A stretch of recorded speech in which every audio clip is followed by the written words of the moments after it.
ओम शिवा जय माता दी। पुनः स्वागत है आप सभी का क्लास में। अब छोटी सी प्रार्थना है। जो भी जातक जो भी बच्चे गुरु अग्नि की जो क्लास है उससे जुड़ना चाहते हैं तो जो व्हाट्सएप का जो नंबर दिया हुआ है जिसके माध्यम से अभी तक आप जो है कुंडली की स्कैनिंग करवाते हैं तो वहाँ पर उस पर ऐसा सिस्टम करा हुआ है कि एक ऑटोमेटिक मैसेज जो है चला जाता है। कुछ भी अगर मैसेज अगर आप उस पर लिख के भेजते हो उसमें जो शुल्क है और जो सेवा है उसका जो है मैसेज चला जाता है।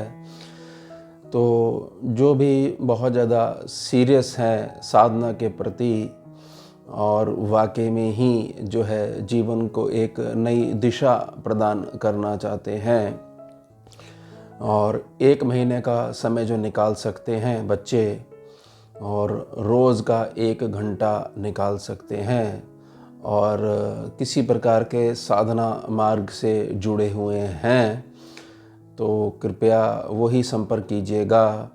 और उसमें ऐसा नहीं है कि कोई भी बच्चा जुड़ जाएगा। सबसे पहले मैं निजी तौर पर उससे जातक से बात करूंगा और यह देखने का प्रयास करूंगा कि यह कितना एलिजिबल है इस समय पर, और अगर एलिजिबल नहीं है तो क्या तैयारी उसको करवानी पड़ेगी जिससे कुछ समय पश्चात उसको जो है क्लास में ले लिया जाए।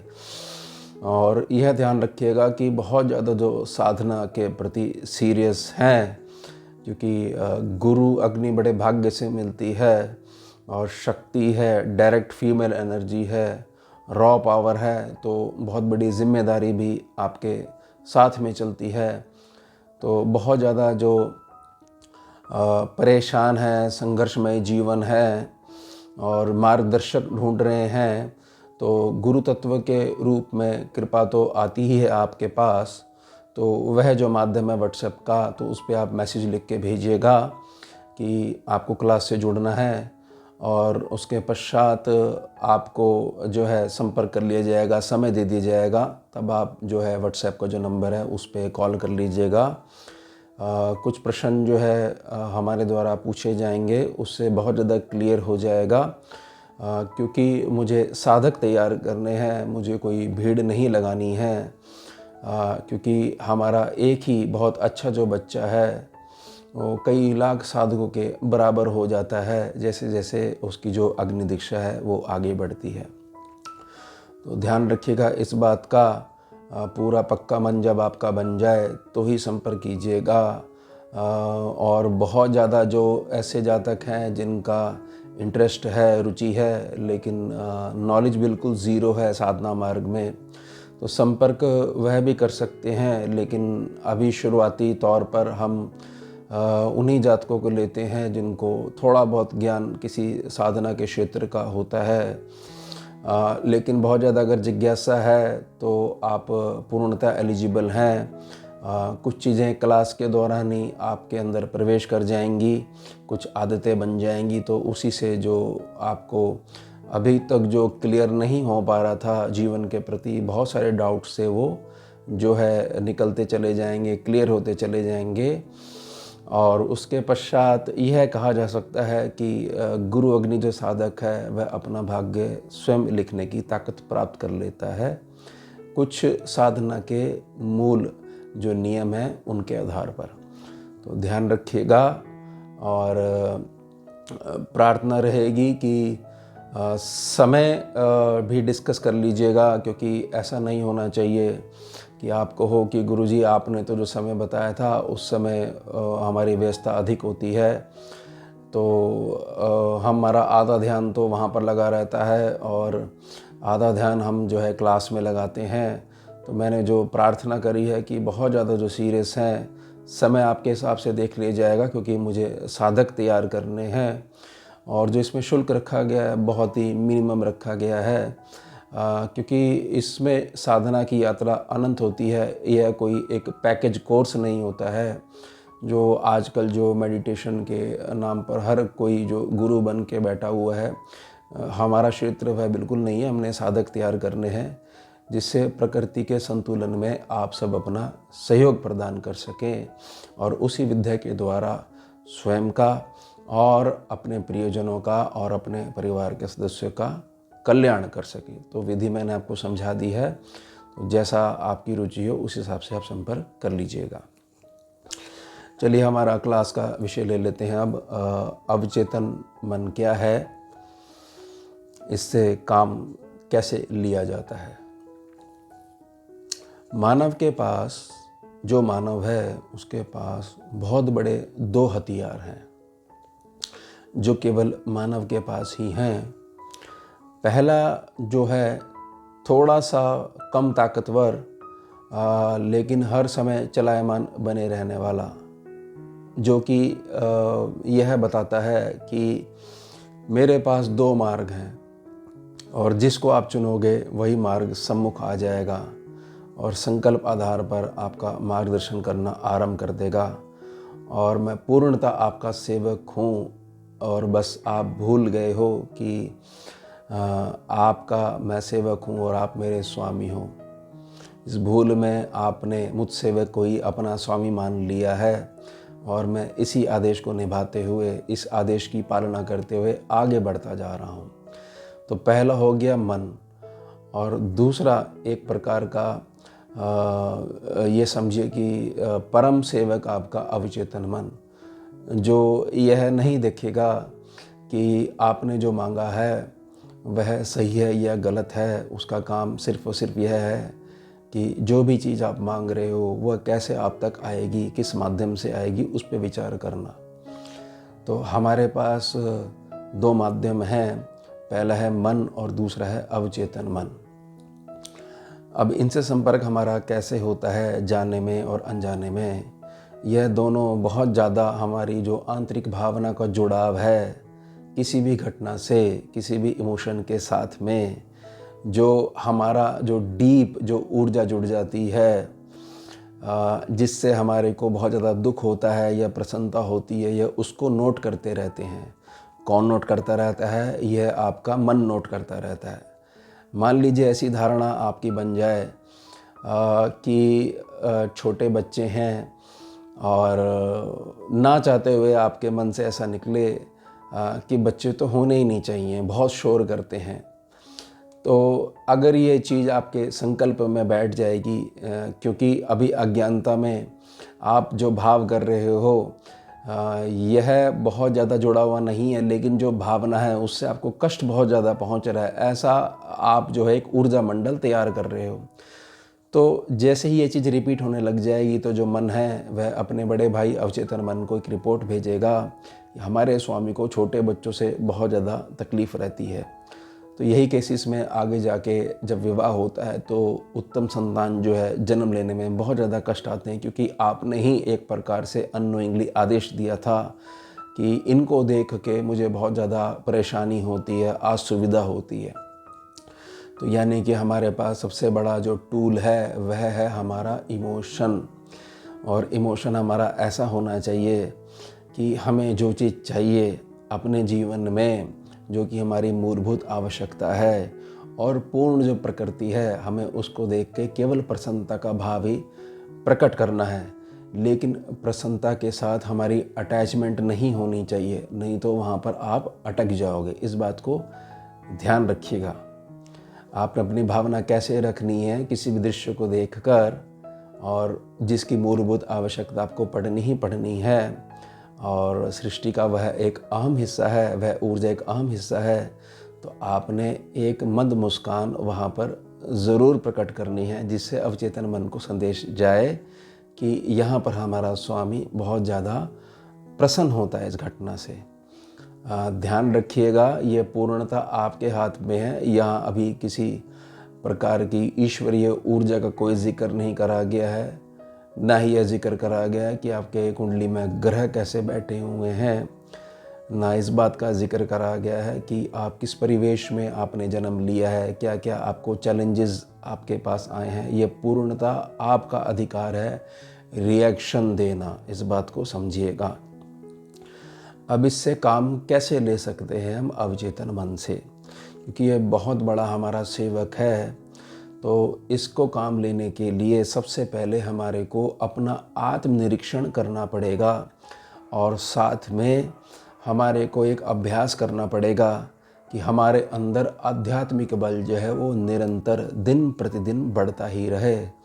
तो बिल्कुल मूल जो क्लास के जो बच्चे हैं वह क्या करते हैं, जब साधना मार्ग से जब अलग हो जाते हैं, जब साधना उनकी कंप्लीट हो जाती है, सुबह की और रात्रि की साधना कंप्लीट हो जाती है, तो सारे दिन उनके अनाहत में शिव शिव शिव शिव यह चलता रहता है। ये शिव में भगवान शिव और देवी शक्ति दोनों का ऊर्जा सम्मिलित है इस शब्द में, और ये सीधे तौर पर नाम है, यह कोई मंत्र नहीं है।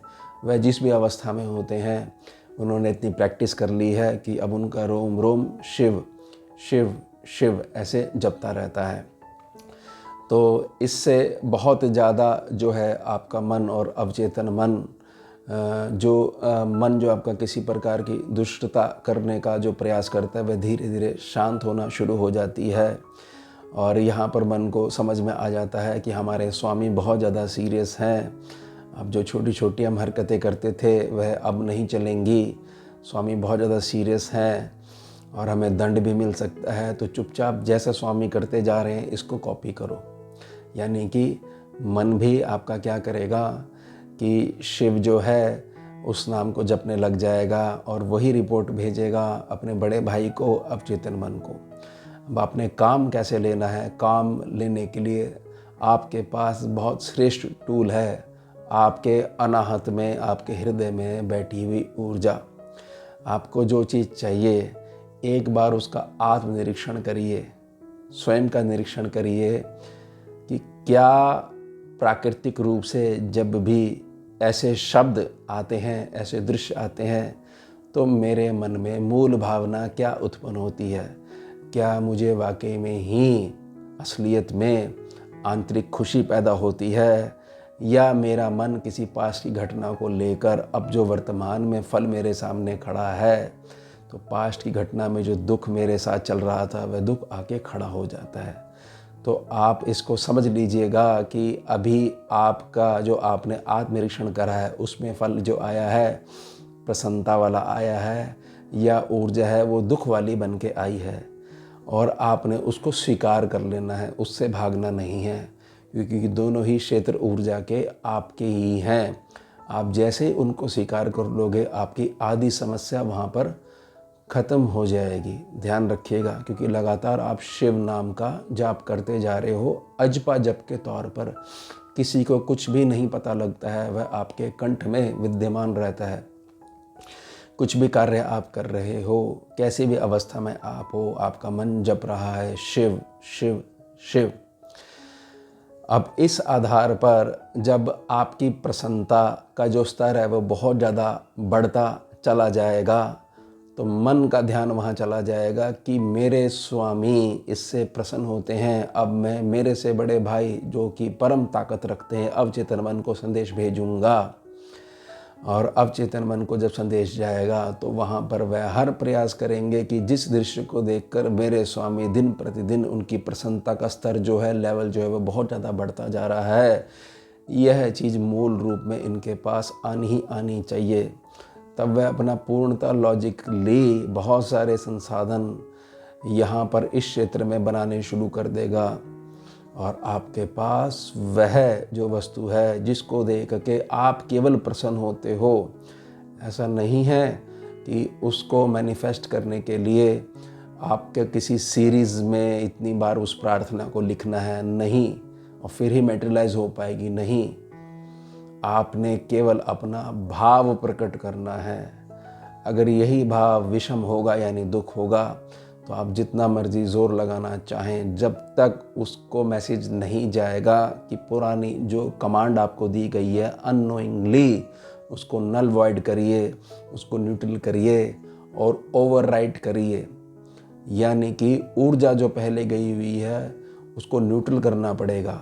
ख़त्म नहीं कर सकते आप किसी ऊर्जा को, तो ऊर्जा का स्तर पहले समझना होगा जो पहले अननोइंगली हमने कमांड भेज दी है, और हमारे को तो पता ही नहीं है ये काम कैसे करती है।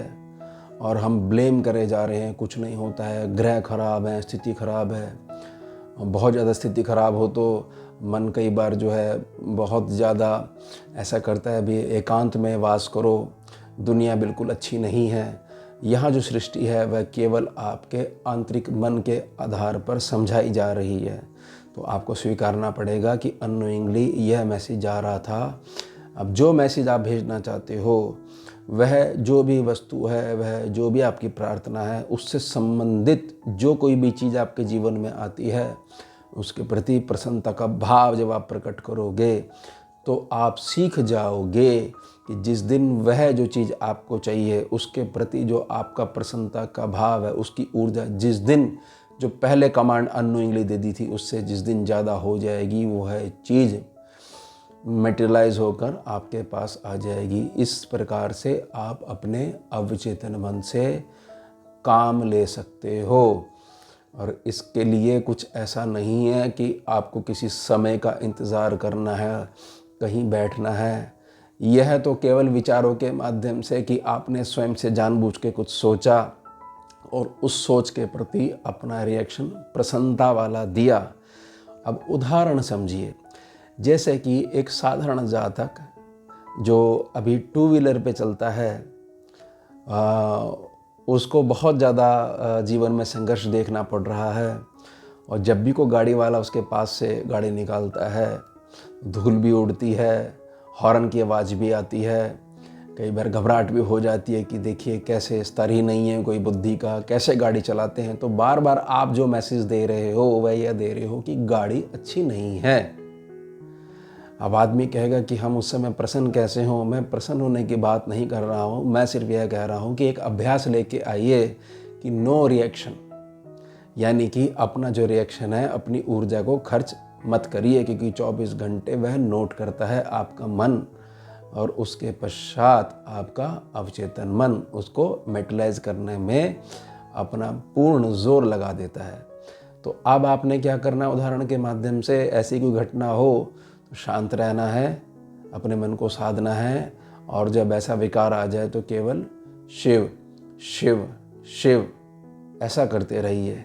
धीरे धीरे आप देखेंगे कि जो आपका रिएक्शन है वो नो रिएक्शन में बदल गया। अब आपने अभ्यास क्या करना है कि मुझे तो गाड़ी चाहिए चाहिए, तो प्रत्येक गाड़ी को देखकर आपका जो अब नो रिएक्शन है, अब आपने उसको प्रसन्नता के रिएक्शन में बदलना शुरू कर देना है। अब यहाँ पर आप कमांड क्या दे रहे हो कि देखो मैं इस चीज़ को देख के प्रसन्न होता हूँ। तो यहाँ पर लॉजिक मत लगाइएगा कि मेरे पास धन नहीं है, मेरी हैसियत नहीं है। वो अवचेतन मन है, उसमें बहुत ज़्यादा ताकत है, वह परिस्थितियाँ पैदा कर देगा। आपकी केवल प्रसन्नता और नकारात्मक भाव के आधार पर स्थितियाँ पैदा करना उसका काम है। यही इसका बेस है।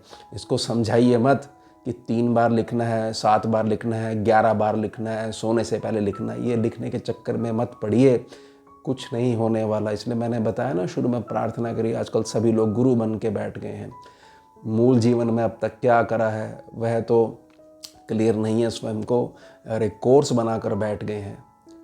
समझिएगा इस बात को, ये बड़ी जिम्मेदारी होती है कि आपको साधना मार्ग पे डाला जा रहा है। तो जो आपको साधना मार्ग पे डाल रहा है उसकी बहुत बड़ी जिम्मेदारी होती है। वो पीछा नहीं छोड़ा सकता फिर आपसे। यह नहीं कह सकता कि आप देखो, आपका काम देखो, हमने तो फीस ले ली और कोर्स कंप्लीट करा दिया। माता के समान गुरु को चलना पड़ता है कि कैसे भी परिस्थिति आ जाए, मेरा जाया हुआ है, मैं ही पूछूंगी हर अवस्था में। ये अवस्था गुरु तत्व के साथ चलती है। तो अब आप समझ गए हैं कि अवचेतन मन के साथ काम कैसे लेना है।